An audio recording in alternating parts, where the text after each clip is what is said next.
Hello again. We are going to be continuing to read The Wonderful Wizard of Oz by L. Frank Baum today here at the Caribou Public Library. I'm Miss Erin. Thanks for joining us today for our chapter book story time. And we're going to be reading chapter 15 called The Discovery of Oz the Terrible. There's a picture of one of the winged monkeys. The Discovery of Oz the Terrible. Oh my. Here we go. The four travelers walked up to the great gate of the Emerald City and rang the bell. After ringing several times, it was opened by the same guardian of the gate that they had met before. "What? Are you back again?" he asked in surprise. "But do you not see us?" answered the Scarecrow. "But I thought you had gone to visit the Wicked Witch of the West." "We did visit her," said the Scarecrow. "And she let you go again?" asked the man in wonder. "She could not help it, for she is melted," explained the Scarecrow. "Melted? Well, that is good news indeed," said the man. "Who melted her?" "It was Dorothy," said the lion gravely. "Good gracious!" exclaimed the man, and he bowed very low indeed before her. Then he led them into his little room and locked the spectacles from the great box on all their eyes, just as he had done before. Afterward, they passed on through the gate into the Emerald City. And when the people heard from the guardian of the gate that they had melted the Wicked Witch of the West, they all gathered around the travelers and followed them in a great crowd to the Palace of Oz. The soldier with his green whiskers was still on guard before the door, but he let them in at once, and they were again met by the beautiful green girl, who showed each of them to their old rooms at once, so they might rest until the great Oz was ready to receive them. The soldier had the news carried straight to Oz that Dorothy and the other travelers had come back again after destroying the Wicked Witch. But Oz made no reply. They thought the great wizard would send for them at once, but he did not. They had no word from him the next day or the next, nor the next. The waiting was tiresome and wearying, and at last they grew vexed that Oz should treat them in so poorly a fashion, after sending them to undergo hardships and slavery. So the Scarecrow at last asked the green girl to take another message to Oz, saying that if he did not let them in to see him at once, they would call the winged monkeys to help them and find out whether he kept his promises or not. When the wizard was given this message, he was so frightened that he sent word for them to come to the throne room at 4 minutes after 9 o'clock the next morning. He had once met the winged monkeys in the land of the West, and he did not wish to meet them again. The four travelers passed a sleepless night, each thinking of the gift that Oz had promised to bestow upon him. Dorothy fell asleep only once, and then she dreamed that she was in Kansas, where Aunt Em was telling her how glad she was to have her little girl at home again. Promptly at 9 o'clock the next morning, the green-whiskered soldier came to them, and 4 minutes later they all went into the throne room of the great Oz. Of course, each one of them expected to see the wizard in the shape that he had taken before, and all were greatly surprised when they looked about and saw no one at all in the room. They kept close to the door and closer to one another, for the stillness of the empty room was more dreadful than any of the forms that they had seen Oz take. Presently they heard a voice, seeming to come from somewhere near the top of the great dome, and it said solemnly, "I am Oz, the great and terrible. Why do you seek me?" They looked again in every part of the room. Then, seeing no one, Dorothy asked, "Where are you?" "I am everywhere," answered the voice, "but to the eyes of common mortals I am invisible. I will now seat myself upon the throne that you may converse with me." Indeed, the voice seemed just then to come straight from the throne itself. So they walked toward it and stood in a row, while Dorothy said, "We have come to claim our promise, O Oz." "What promise?" asked Oz. "You promised to send me back to Kansas when the Wicked Witch was destroyed," said the girl. "And you promised to give me brains," said the Scarecrow. "And you promised to give me a heart," said the Tin Woodman. "And you promised to give me courage," said the Cowardly Lion. "Is the Wicked Witch really destroyed?" asked the voice, and Dorothy thought it trembled a little. "Yes," she answered. "I melted her with a bucket of water." "Dear me," said the voice, "how sudden! Well, come to me tomorrow, for I must have time to think it over." You have had plenty of time already, said the Tin Woodman angrily. We shan't wait a day longer, said the Scarecrow.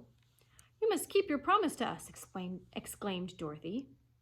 The Lion thought it might be as well to frighten the Wizard, so he gave a large, loud roar, which was so fierce and dreadful that Toto jumped away from him in alarm and tipped over the screen that stood in a corner.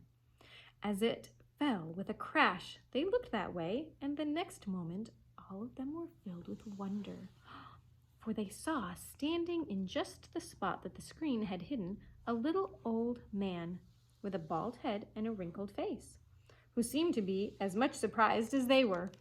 The Tin Woodman, raising his axe, rushed toward the little man and cried out, "Who are you?" I am Oz, the Great and Terrible, said the little man in a trembling voice. But don't strike me, please don't. I'll do anything you want me to do. Here's a picture. Does that look like a great and terrible Oz?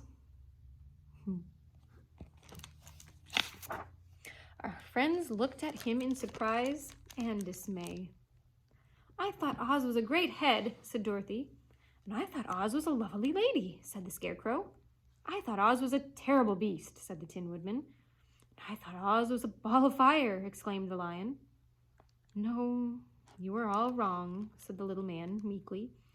I have been making believe. Making believe, cried Dorothy. Are you not a great wizard? Hush, my dear, he said. Don't speak so loud, or you will be overheard, and I shall be ruined. I suppose I'm supposed to be a great wizard. And aren't you? She asked.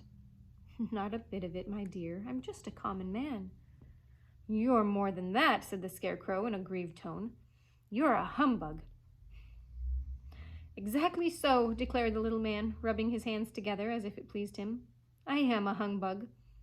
But this is terrible, said the Tin Woodman. How shall I ever get my heart? Or my courage, asked the Lion. Or my brains, wailed the Scarecrow, wiping the tears from his eyes with his coat sleeve. Here they are talking to the old bald man. My dear friend, said Oz, I pray you not to speak of these little things. Think of me and the terrible trouble that I am in at being found out. Doesn't anyone else know you're a humbug? Asked Dorothy. No one knows it but you four and myself, replied Oz. I have fooled everyone so long that I thought I should never be found out. It was a great mistake on my ever letting you into the throne room. Usually I will not see even my subjects, and so they believe that I am something terrible. But I don't understand, said Dorothy in bewilderment. How was it that you appeared to me as a great head? That was one of my tricks, answered Oz. Step this way, please, and I will tell you all about it. He led the way to a small chamber in the rear of the throne room, and they all followed him. He pointed to one corner in which lay the great head, made out of many thicknesses of paper, and with it a carefully painted face. This I hung from the ceiling by a wire, said Oz. I stood behind the screen and pulled a thread to make the eyes move and the mouth open. But how about the voice? She inquired. Oh, I'm a ventriloquist, said the little man, and I can throw the sound of my voice wherever I wish, so that you thought it was coming out of the head. Here are the other things that I used to deceive you. He showed the Scarecrow the dress and the mask that he had worn when he seemed to be the lovely lady. And the Tin Woodman saw that his terrible beast was nothing but a lot of skins sewn together with slats to keep their sides out. As for the ball of fire, the false wizard had hung that also from the ceiling. It was really a ball of cotton, but when oil was poured on it, the ball burned fiercely. Really, said the Scarecrow, you ought to be ashamed of yourself for being such a humbug. I certainly am, answered the little man sorrowfully. But it was the only thing I could do. Sit down, please. There are plenty of chairs, and I will tell you my story. So they sat down and listened while he told the following tale. I was born in Omaha. Why, that isn't very far from Kansas, cried Dorothy. No, but it's farther from here, he said, shaking his head at her sadly.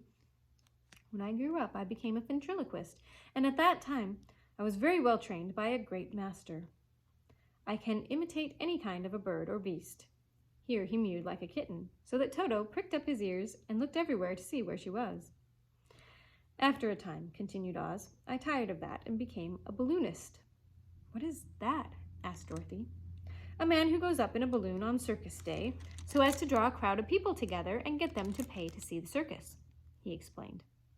Oh, she said, I know. Well, one day I went up in a balloon and the ropes got twisted so that I couldn't come down again. It went way up above the clouds so far that a current of air struck it and carried it many, many miles away. For a day and a night I traveled through the air, and on the morning of the second day I awoke and found the balloon floating over a strange and beautiful country. Here he is in his balloon, the basket on his balloon. And these little tiny creatures here.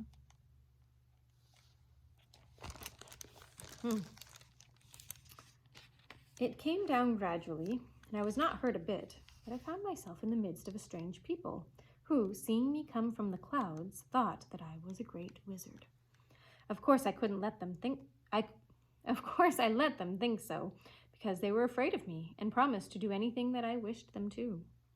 Just to amuse myself, I keep the good people busy. I ordered them to build the city and my palace, and they did it all willingly and well. Then I thought, as the country was so green and beautiful, I would call it the Emerald City, and to make the name fit better, I put green spectacles on all the people, so that everything they saw was green. But isn't everything green here? Asked Dorothy. No more than in any other city, replied Oz. But when you wear green spectacles, why, of course, everything you see looks green to you. The Emerald City was built a great many years ago, for I was a young man when the balloon brought me here, and I am a very old man now. But my people have worn green glasses on their eyes so long that most of them think it really is an Emerald City, and it certainly is a beautiful place, abounding in jewels and precious metals, and every good thing that is needed to make one happy. I have been good to the people, and they like me, but ever since this palace was built, I have shut myself up and would not see any of them. One of my greatest fears was the witches, for while I had no magical powers at all, I soon found out that the witches were really able to do wonderful things. There were 4 of them in this country, and they ruled the people who lived in the north and south and east and west. Fortunately, the witches of the north and south were good, and I knew that they would do me no harm. But the witches of the east and west were terribly wicked, and had they not thought that I was more powerful than they themselves, they surely would have destroyed me. As it was, I lived in deadly fear of them for many years, and so you can imagine how pleased I was when I heard your house had fallen on the wicked witch of the east. When you came to me, I was willing to promise anything if you would only do away with the other witch. But now that you have melted her, I am ashamed to say I cannot keep my promises. I think you are a very bad man, said Dorothy. Oh, no, my dear, I really am a very good man, but I am a very bad wizard, I must admit. Can't you give me my brains? Asked the Scarecrow. You don't need them. You're learning something every day. A baby has brains, but it doesn't know much. Experience is the only thing that brings knowledge, and the longer you are on Earth, the more experience you are sure to get. That may all be true, said the Scarecrow, but I shall be very unhappy unless you give me brains. The false wizard looked at him carefully. Well, he said with a sigh, I'm not much of a magician, as I said, but if you will come to me tomorrow morning, I will stuff your head with brains. I cannot tell you how to use them, however. You must find that out for yourself. Oh, thank you, cried the Scarecrow. I'll find a way to use them, never fear. But how about my courage? Asked the Lion anxiously. You have plenty of courage, I'm sure, answered Oz. All you need is confidence in yourself. There is no living thing that is not afraid when it faces danger. True courage is in facing danger when you are afraid, and that kind of courage you have in plenty.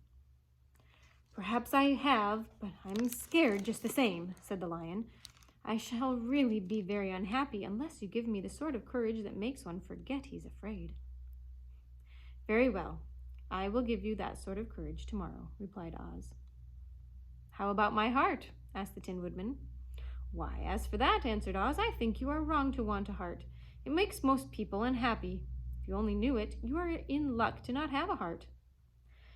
That must be a matter of opinion, said the Tin Woodman. For my part, I will bear all the unhappiness without a murmur, if you will give me the heart. Very well, answered Oz meekly. Come to me tomorrow. You shall have a heart. I have played wizard for so many years that I may as well continue the part a little longer. And now, said Dorothy, how am I to get back to Kansas? We shall have to think about that, replied the little man. Give me 2 or 3 days to consider the matter, and I'll try to find a way to carry you over the desert. In the meantime, you shall all be treated as my guests, and while you live in the palace, my people will wait upon you and obey your slightest wish. There's only one thing that I ask in return for my help, such as it is. You must keep my secret, and tell no one that I am a humbug. They agreed to say nothing of what they had learned, and went back to their rooms in high spirits. Even Dorothy had hope that the great and terrible humbug, as she called him, would find a way to send her back to Kansas. And if he did that, she was willing to forgive him everything. And that is it for today. On to chapter 16 next time. You all have a wonderful rest of your day, and we'll see you then.